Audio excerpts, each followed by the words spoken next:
শুরুতে ভারতে মর্মান্তিক বিমান দুর্ঘটনার খবর। ভারতের পশ্চিম উপকূলীয় রাজ্য গুজরাটের আহমেদাবাদে লন্ডনগামী যাত্রীবাহী একটি বিমান বিধ্বস্তের ঘটনা ঘটেছে। এয়ার ইন্ডিয়ার বোয়িং 787 ড্রিমলাইনার ওই বিমানটি 242 যাত্রী নিয়ে উড্ডয়নের কয়েক মিনিট পরে একটি মেডিকেল কলেজের হোস্টেলে আছড়ে পড়ে। এই ঘটনায় সব আরোহী মৃত্যুর আশঙ্কার কথা জানিয়েছে পুলিশ। প্রাথমিকভাবে হোস্টেলটির 5 মেডিকেল শিক্ষার্থীরও মৃত্যুর খবর পাওয়া গেছে।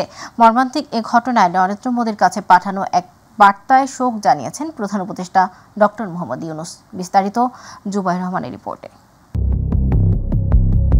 ভারতের আহমেদাবাদ থেকে লন্ডনগামী এয়ার ইন্ডিয়ার ফ্লাইট নম্বর AI-171 নম্বরের একটি যাত্রীবাহী বিমান উড্ডয়নের কিছুক্ষণ পরই বিধ্বস্ত হয়। সর্দার বল্লভভাই প্যাটেল আন্তর্জাতিক বিমানবন্দর থেকে উড্ডয়নের পর দুপুর 1টা থেকে 2টার মধ্যে গুজরাটের মেঘনীনগর এলাকায় বিমানটি বিধ্বস্ত হয় বলে জানিয়েছে ভারতীয় বিভিন্ন গণমাধ্যম।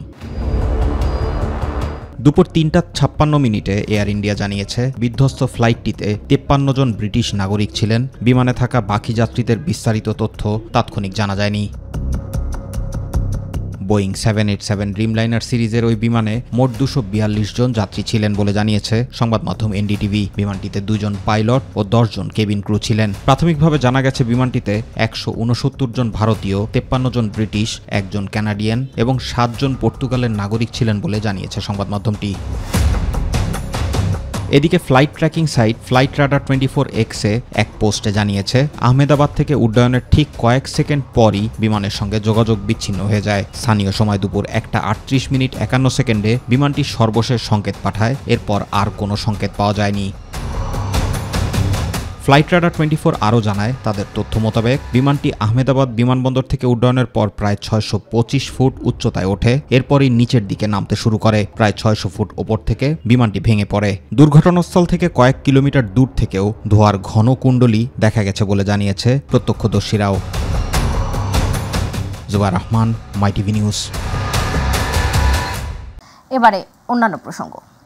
ব্রিটিশ রাজা তৃতীয় চার্লসের সঙ্গে বৈঠক করেছেন প্রধান উপদেষ্টা ডক্টর মোহাম্মদ ইউনুস। স্থানীয় সময়ে সকালে বাকিংহাম প্যালেসে ডক্টর ইউনুসকে স্বাগত জানান কিং তৃতীয় চার্লস। পরে অনুষ্ঠিত বৈঠকে বাংলাদেশের পরিবর্তিত পরিস্থিতি ও সংস্কারের বিষয় নিয়ে আলোচনা হয়েছে বলে জানিয়েছেন প্রেস সচিব শফিকুল আলম। এদিকে শুক্রবার বাংলাদেশ সময় বিকেলে বিএনপির ভারপ্রাপ্ত চেয়ারম্যান তারেক রহমানের সাথে প্রধান উপদেষ্টার বৈঠক হওয়ার কথা রয়েছে। ঠিক 11:20-এ কিং চার্লসের সাথে আমাদের চিফ অ্যাডভাইজারের একটা ওয়ান একটা মিটিং হয়েছে। এটা একটা প্রাইভেট মিটিং ছিল। এটা ওনারা দুইজনই ছিলেন ওই মিটিংয়ে, এবং সেই মিটিংয়ে বাংলাদেশের যে একটা বড় রকমের একটা যে ট্রানজিশন হচ্ছে সেগুলো নিয়ে কথা হয়েছে। আর আমাদের চিফ অ্যাডভাইজার কিং চার্লসকে জানিয়েছেন যে তারা কি রিফর্ম ইনিশিয়েটিভ নিয়েছেন, এই ইন্টারিম গভর্নমেন্ট কি রিফর্ম ইনিশিয়েটিভ নিয়েছে সেটা নিয়ে কথা হয়েছে। এবং কিং চার্লস যেহেতু প্রফেসর ইউনুসকে অনেক দিন থেকে চিনেন, তো সেই জন্য তাদের অনেক পুরনো অনেক ধরনের আলাপ হয়েছে। এটা 30 মিনিটসের মিটিং ছিল এবং খুবই সৌহার্দ্যপূর্ণ একটা মিটিং। বিএনপির ভারপ্রাপ্ত চেয়ারম্যান তারেক রহমানের দেশে ফিরতে কোনো বাধা নেই বলে জানিয়েছেন স্বরাষ্ট্র উপদেষ্টা অবসরপ্রাপ্ত লেফটেন্যান্ট জেনারেল জাহাঙ্গীর আলম চৌধুরী। বেলা 12টার দিকে গাজীপুরের সালনা হাইওয়ে থানা পরিদর্শন শেষে গণমাধ্যম কর্মীদের সঙ্গে সমসাময়িক বিষয় নিয়ে আলাপকালে এমনটা জানান তিনি। সীমান্তে পুশ ইন ইস্যুর প্রসঙ্গে তিনি বলেন, বাংলাদেশি নাগরিক যদি ভারতে থাকে তাহলে অবশ্যই নেওয়া হবে, কিন্তু এটার জন্য তাদের প্রপার চ্যানেলে আসতে হবে। ভারতে এটা অনুসরণ না করে জঙ্গলে রাস্তায় অমানবিকভাবে এমনটা করছে। দিল্লির হাই কমিশনারকেও বিষয়টি বলা হয়েছে।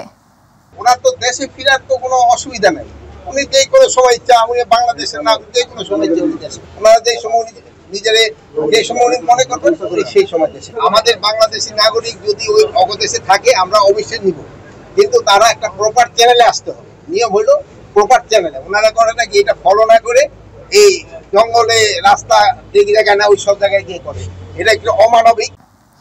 লন্ডনে বিএনপির ভারপ্রাপ্ত চেয়ারম্যান তারেক রহমান ও প্রধান উপদেষ্টা ডক্টর মোহাম্মদ ইউনুসের বৈঠক আগামী নির্বাচন, সংস্কার ও গণতন্ত্র সামনের দিকে এগিয়ে নিয়ে যাওয়ার জন্য গুরুত্বপূর্ণ ভূমিকা পালন করবে বলে দাবি করেছেন বিএনপির সিনিয়র যুগ্ম মহাসচিব রুহুল কবির রিজভী আহমেদ। নয়াপল্টনে বিএনপির কেন্দ্রীয় কার্যালয়ে সাংবাদিকদের সাথে আলাপকালে তিনি এ দাবি করেন। রিজভী বলেন, উন্নয়নের নামে আওয়ামী লীগ নেতাদের লুটপাটকৃত অর্থ বিদেশে পাচারের বিষয়টি আড়াল করতে বৈঠক নিয়ে অপপ্রচার চালানো হচ্ছে। সরকারের প্রধান উপদেষ্টা ডক্টর মোহাম্মদ ইউনূস সাহেবের সাথে বিএনপির ভারপ্রাপ্ত চেয়ারম্যান জনাব তারেক রহমানের বৈঠকের বিষয়টি চলছে। তো এটা জনপ্রত্যাশা তো রয়েছেই যে কি কথা হয় সেখানে, এবং অবশ্যই বিশ্বাস করছে আমাদের সামনের নির্বাচন, সংস্কার এবং এই দেশকে অনাদিকাল পর্যন্ত একটি গণতান্ত্রিক বিধি ব্যবস্থায় এগিয়ে নিয়ে যাওয়ার জন্যই আগামীকালকের বৈঠকটি হবে অতীব গুরুত্বপূর্ণ। অপপ্রচারটা দেওয়া হচ্ছে নিজেদেরকে আড়াল করা, নিজেদেরকে ঢাকা। আগামী 2 থেকে 3 দিনে তাপমাত্রা কমার কোনো সম্ভাবনা নেই বলে জানিয়েছে আবহাওয়া অফিস। তবে আগামী রোববার থেকে বৃষ্টিপাত হওয়ার সম্ভাবনা আছে, তখন তাপমাত্রা কমে আসবে। বৃহস্পতিবার আবহাওয়া অফিস এক ব্রিফিংয়ে এ তথ্য জানায়। বলা হয়, রাজধানীতে গত 24 ঘন্টায় সর্বোচ্চ তাপমাত্রা 35 ডিগ্রি সেলসিয়াস রেকর্ড করা হয়েছে। রাজশাহী, রংপুর, পাবনা এবং নীলফামারীতে বইছে মৃদু তাপপ্রবাহ। আবু সাইদুর রিপোর্ট। মাথার উপর সূর্যের প্রখর খরতাপের তাপদাহে নাস্তানাবুদ সারা দেশের মানুষ। ঘর থেকে বেরোতে পারছেন না নগরবাসী, আর যারাও বা বের হচ্ছেন ঈদ আনন্দ উপভোগ করতে তাদেরও অবস্থা হাঁসফাঁস। বিশেষ করে খেটে খাওয়া নিম্ন আয়ের মানুষের নাকাল অবস্থা। অনেক গরম মামা, গাড়িতে কষ্ট লাগে। গরমের কথা বলে আর শেষ নাই, শুধু গরিব মানুষ জন্য এই রোদের ভিতরে পড়ে আছে, তাছাড়া থাকতাম না, এত কষ্ট। গরমের কারণে হাসপাতালগুলোতে বাড়ছে গরমজনিত রোগীর সংখ্যা, যেন তিল ধারণের ঠাঁই নেই। বাচ্চার নিউমোনিয়া, আর ঠান্ডা লেগে গেছে, নিউমোনিয়া হয়েছে, আর লাঞ্চে পানি জমে গেছে। পরিস্থিতি যখন এমন, তখন আগামী রোববার ও সোমবারের মধ্যে দেশজুড়ে বয়ে যাওয়া মৃদু তাপমাত্রা কমবে বলে জানালেন আবহাওয়াবিদ হাফিজুর রহমান। তবে ভ্যাপসা গরম অব্যাহত থাকবে। আমাদের অ্যানালাইসিসে আমরা যেটা দেখছি, আমরা আশা করছি যে আমরা আগামী রবি সোমবারের দিক থেকে বৃষ্টিপাতের ইয়েটা বাড়বে। যখন বৃষ্টিপাতটা বাড়বে তখন তাপমাত্রাটা কিন্তু কমে আসবে, এবং এই যে মৃদু তাপপ্রবাহ যেটা আছে সেটা কিন্তু প্রশমিত হবে। 3 দিন পরে বৃষ্টিপাতের প্রবণতাটা বাড়বে এবং এই তাপপ্রবাহের যে ইয়েটা এটা কমে আসবে, তবে ব্যবসা গরম কিন্তু থাকবে। পাশাপাশি তাপমাত্রা নিয়ে কোনো অ্যালার্ট জারি করা হবে কিনা কিংবা বৃষ্টিপাত কবে নাগাদ শুরু হবে সেটিও জানান আবহাওয়াবিদ হাফিজুর রহমান। 3 দিন পরে বৃষ্টিপাত হলে তাপমাত্রাটা আরও সহনীয় অবস্থায় চলে আসবে। Red alert, yellow alert, orange alert, বিভিন্ন অ্যালার্ট আছে, এই অ্যালার্টটা আমরা এখনো নাই, কালারিং অ্যালার্টটা এখনো আমরা নাই। আবু সাইদুর, মাই টিভি, ঢাকা। ঈদের ছুটি এখনও শেষ না হলেও রাজধানীতে ফেরার সংখ্যা প্রতিদিনই বাড়ছে। বেসরকারি অফিসের ছুটি শেষ হওয়ায় ঢাকার রাস্তায় বাড়ছে কর্মব্যস্ততা। এদিকে ঈদে যারা কর্মস্থল থেকে ছুটি পাননি, কেবল তারাই এখন গ্রামে যাচ্ছেন। ঈদ আনন্দকে প্রাণবন্ত করতে ট্রেন, বাস যোগে বিভিন্ন গন্তব্যে ছুটছে ঢাকাবাসী। বিস্তারিত শিমুল খানের রিপোর্টে। গ্রামে থাকা প্রিয়জনদের সঙ্গে ঈদুল আজহা উদযাপন শেষে রাজধানীতে ফিরতে শুরু করেছে মানুষ। তবে ঈদের পরও কর্মস্থলমুখী মানুষের চাপ কম। ঈদের আগে যারা টিকিট পাননি তাদের অনেকেই ঢাকা ছাড়ছেন ছুটি কাটাতে, কেউ বা যাচ্ছেন পরিবারের সঙ্গে ঈদের আনন্দ ভাগাভাগি করতে। আমি গ্রামের বাড়ি যাচ্ছি, ঈদের ছুটিতে এরকম করে যাওয়া হয়নি, তাই এখন সরাসরি টিকিট কাটে তারপরে ওখানে যাওয়া হচ্ছে ঈদের ছুটিতে। ঈদের ব্যস্ততার কারণে যাইতে পারি না, এই জন্য ঈদের পরে যাইতেছি। যাইতে পারি না, আগে টিকিট পাইনি, এটার জন্য আমরা বাড়ি যাই নাই, সেই কারণেই ঈদের পরে রওনা দিচ্ছি বাড়ির দিকে। টিকিটের অনেক চেষ্টা করছিলাম ঈদের আগে, কিন্তু টিকিট পাইনি। আমি আমার দেশের বাসায় যাচ্ছি, আমার দাদি দাদা ওরা ফ্যামিলি সবাই ওইখানে আছে। ঈদের ছুটি আরও 2 দিন থাকায় দূরপাল্লার গাড়ি খুব বেশি রাজধানীতে প্রবেশ করছে না। টিকিটের একটু সমস্যা হয় যদি আগে না কাটা হয় সেটার জন্য, কিন্তু টিকিট পেয়েছি, ভালো মতনই এসেছি আর দ্রুতই এসেছি এবার। তো আলহামদুলিল্লাহ পরিবারকে নিয়ে খুব সুন্দর এবং খুব ভালো ঈদ কাটলো।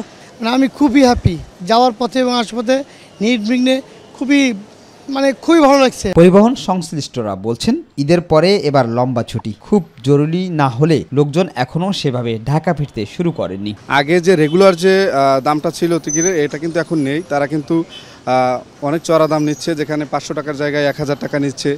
এক্ষেত্রে আমি মনে করি বাংলাদেশে একটু পরিবর্তন আনা উচিত। ভোগান্তি তো টুকটাক আছে, পোক তোলে, এই গাড়িতেও পোক তুলেছে।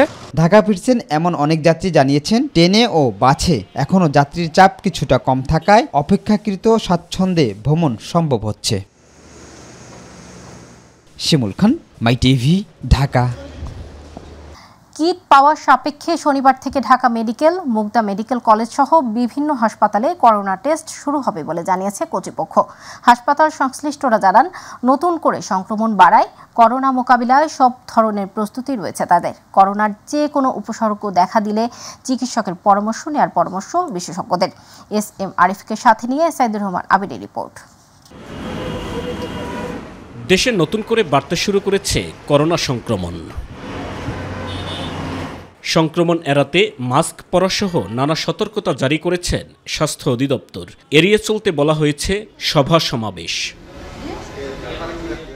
সারা দেশের হাসপাতালগুলোতে করোনার নমুনা পরীক্ষা ফের চালু করার সিদ্ধান্ত নিয়েছে অধিদপ্তর। প্রাথমিকভাবে যেসব মেডিকেল কলেজ ও জেলা হাসপাতালে RT-PCR ল্যাব রয়েছে সেখানেই শুরু হওয়ার কথা এই পরীক্ষা। যদিও রাজধানীর Dhaka medical, Mugda medical college সহ বিভিন্ন হাসপাতালে গিয়ে দেখা যায় এখনও শুরু হয়নি করোনা টেস্ট। ঢামেক হাসপাতালের পরিচালক ব্রিগেডিয়ার জেনারেল মোহাম্মদ আসাদুজ্জামান জানান, করোনা চিকিৎসার সব ধরনের প্রস্তুতি রয়েছে ঢাকা মেডিকেল কর্তৃপক্ষের। ঢাকা মেডিকেল কলেজ কিন্তু কোভিড ডেডিকেটেড হসপিটাল ছিল। এর আগে কোভিড-19 যখন শুরু হয় তখন যেভাবে আমরা পরিস্থিতি সামাল দিয়েছিলাম সেই একইভাবে আমাদের এবারও প্রস্তুতি আছে। যেমন আমাদের একটা আইসোলেশন, আমাদের ইনিশিয়াল প্ল্যানে আছে যে আমাদের যে আইসোলেশন একটা ওয়ার্ড আছে, ওখানে এখন অন্য ডিপার্টমেন্টের রোগী থাকে, আমরা ওটাকে ডেডিকেটেড করব ফর কোভিড। করোনা প্রস্তুতি নিয়ে ক্যামেরার সামনে কথা বলেননি মুগদা মেডিকেল কলেজ হাসপাতালের পরিচালক ডক্টর মোহাম্মদ মেজবাউর রহমান। তবে তিনি জানান, কিট পাওয়া সাপেক্ষে দ্রুতই করোনা নমুনা পরীক্ষা শুরু হবে এই হাসপাতালে। সাইদুর রহমান আবির, মাই টিভি, ঢাকা।